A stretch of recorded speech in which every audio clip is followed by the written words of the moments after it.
best known for his role as Cliff on Cheers and the voice of many characters in every Pixar film. But today, John Ratzenberger is here to talk about manufacturing jobs. Good to see you, John. Thank you so much for joining us. Good morning. You know, yesterday, J.P. Morgan Chase CEO Jamie Dimon wrote an op-ed about job growth, revving up our economy, and one of the highlights was building through infrastructure and manufacturing. Why has this issue become so important to you? Well, it's for the last 15 years, actually, I've been speaking about this all over the country. The fact that when we canceled shop courses in schools about 30 years ago, the dropout rate went up anywhere from 20 to 30% instantly, because not everybody needs or wants to go to college. And right now, the average age of people that actually know how to make and build things is 58 years old. That's interesting. So they're going to be retiring out pretty soon. And we've not done anything. I mean, there are CEOs in this country that would love to speak about this, but it affects their stock price.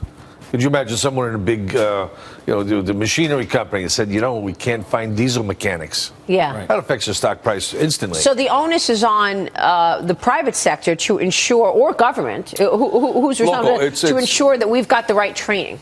Yeah, just bring back shop classes, because kids now graduate from high school without the ability to read a ruler, let alone use tools. Wow. Right. I mean, I'm part of a company called Elite Aviation Products in Southern California, and we're bringing manufacturing back to the United States, and we're training people, and we're just, seems like we're adding a new CNC machine every week. Wow. How much of that do you think is, by the way, the fact that we have an app for that? Yeah. It's like I have a ruler on my iPad. I can literally go into a room when I was buying a house, and I can shoot wall to wall with my iPad, and I don't have to measure anything. It's amazing. Well, when you're measuring a part for, a Boeing I completely jetliner, agree with you. Right. You got to get in there and you got to. But we've just gotten lazy, right? So we just stopped teaching them that. It's the same thing even with home ec courses. I mean, a lot of it was political, that women shouldn't be in the kitchen, but that's where you learn about hygiene, bacteria, that's true, cleanliness, and now you got hospitals. Yeah. That you go in, you get a worse infection coming out than you had when you went in. But why are we at this state? I mean, are we not is this a policy answer? The regulations, tax codes, is this part of it?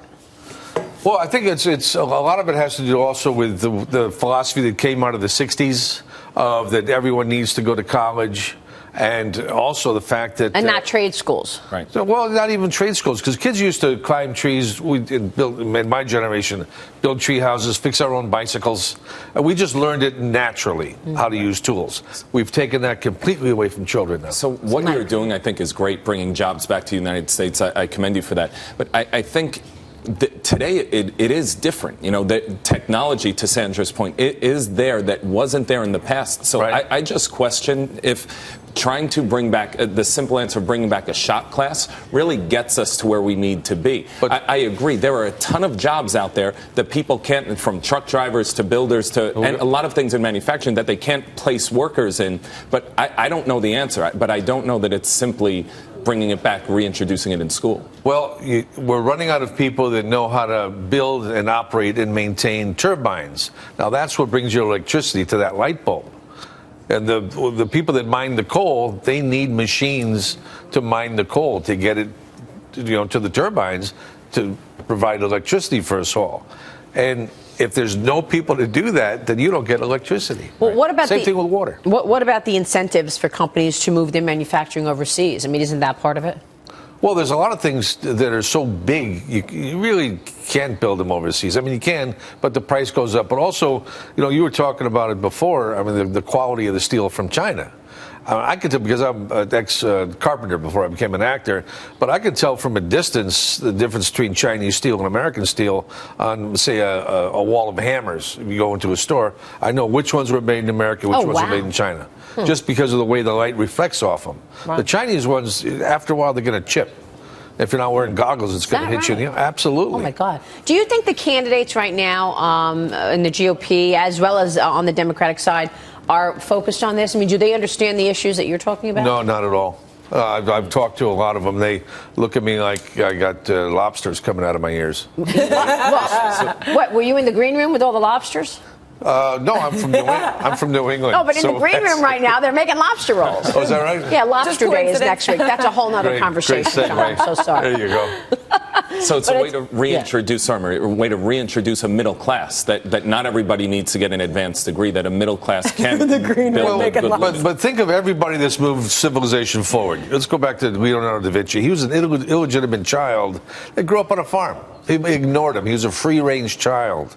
Steve Jobs, the same thing. Thomas Edison had 3 months of formal education. He hung around a boatyard when he was a kid. That's where he learned to be Thomas Edison. He didn't go to college and say, I want to learn about filaments. You got to let kids be formed. It's up until they're 5 years old, 6, 7, 8 years old. That's when they become who they become. You don't just, raise them in a box and say, okay, go to college and learn how to be an engineer. Yeah, but the manufacturing sector has an obligation to make those jobs cool again, too. Because right now they're not seen as cool. I'm sorry to simplify it like that. That's the media. But the demand for jobs is for college graduates, and that's where the pay is. So those jobs are cool, and that's what people want. The manufacturing sector has not revived itself and driven that demand for those jobs. Well, you don't hear a kid today saying, hey, I want to be a steel worker. You hear them saying, I want to be a football player, I want to be a baseball player, I want to be on TV. But the media is at fault there. I mean, every time we make a movie or a TV show. The media? Blame the media. Well, because I even go back to, what's his name, Gomer Pyle. He was a master mechanic, but he was an idiot. So every time. I see what you're saying. After the portrayal of those trades. Copy that. Yeah. But also, as a female, wouldn't you want to be with a man who's capable? Yeah, handy. Oh, actually. I mean, a college degree. Is your husband handy? Totally capable. Speaking of kids not knowing how to fix their bikes, a kid's bike broke in our neighborhood the other day, and my husband was over there because nobody knew what to do. My point exactly. 40 years ago, everybody would know what to do. Yeah. And that's the difference. John, it's a great point that you make. I'm so happy you are the voice of manufacturing. John Ratzenberger joining us. Thank you so much. Thank you. Come back soon. Good thoughts. I will. Thanks. We'll see you soon.